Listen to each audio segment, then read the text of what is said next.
El Imperio Carolingio. El nacimiento de la dinastía y el Imperio Carolingio. En los albores del siglo VIII, el Merovingio Regnum Francorum se encontraba en plena decadencia, dividido en tres partes, Austrasia, Neustria y Borgoña, y gobernado, de facto, por los mayordomos de palacio. Uno de ellos, Pipino, de Austrasia, destronó a Childerico III, 743-751, y se coronó rey en Soissons, por aclamación popular.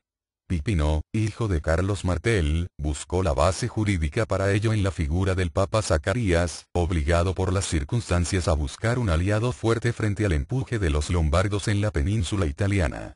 Con él nacía, así, una nueva dinastía que trataría de fortalecer su poder con el apoyo papal.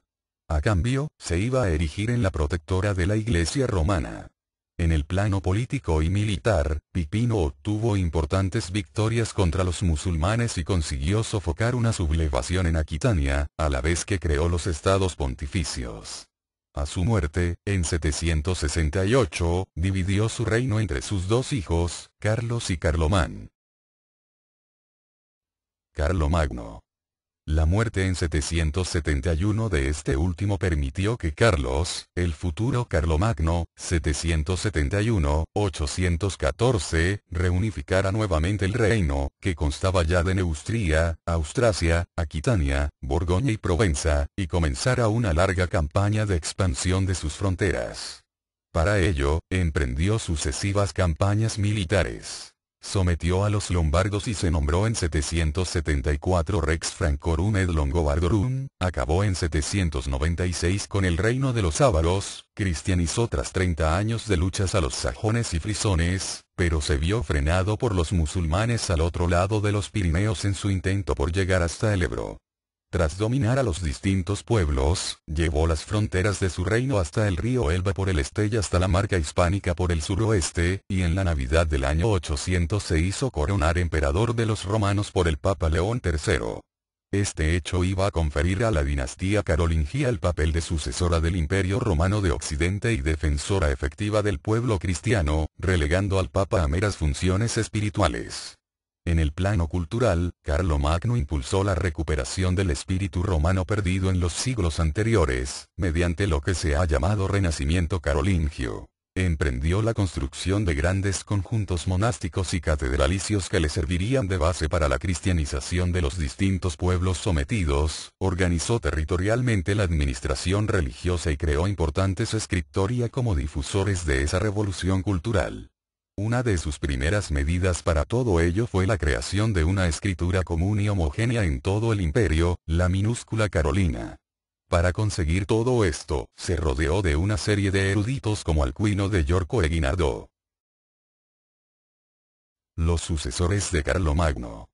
A Carlomagno le sucedió su hijo Luis el Piadoso, en latín Ludovico Pío, 814-840, que era ya rey de Aquitania y había conquistado Barcelona en 801, estableciendo el límite de la marca hispánica. Sin embargo, como emperador hizo bien poco por la expansión del imperio. Entusiasta de la cultura y profundamente religioso, entregó a la iglesia el tesoro acumulado por su padre. El movimiento artístico siguió floreciente gracias a algunos importantes centros culturales como Metz, Tours o Reims. Sin embargo, a finales de su reinado se encontró con el levantamiento de sus hijos mayores, Lotario, Pipino y Luis, entre quienes había repartido el imperio y que se opusieron a la posterior inclusión de Carlos, el Menor. Tras la muerte de Pipino, por el Tratado de Verdún, 843, quedaba dividido finalmente entre los tres restantes. Lotario I recibió las tierras centrales, Lotaringia, Luis el Germánico la parte oriental y Carlos el Calvo se quedaba con el reino de los francos occidentales. La disgregación del imperio se vio acentuada en 855, con la muerte de Lotario, quien repartió el reino de Lotaringia entre sus hijos Carlos I, Lotario II y Luis II. No obstante, los dos primeros duraron poco, con lo que Luis II pasaba a ser el nuevo heredero del reino de su padre en 869, a lo que se oponían sus tíos Luis el Germánico y Carlos el Calvo. Este último se hizo coronar rápidamente rey de la Lotaringia, pero al final se vio obligado a aceptar su división entre ambos por el Tratado de Meersen, 870.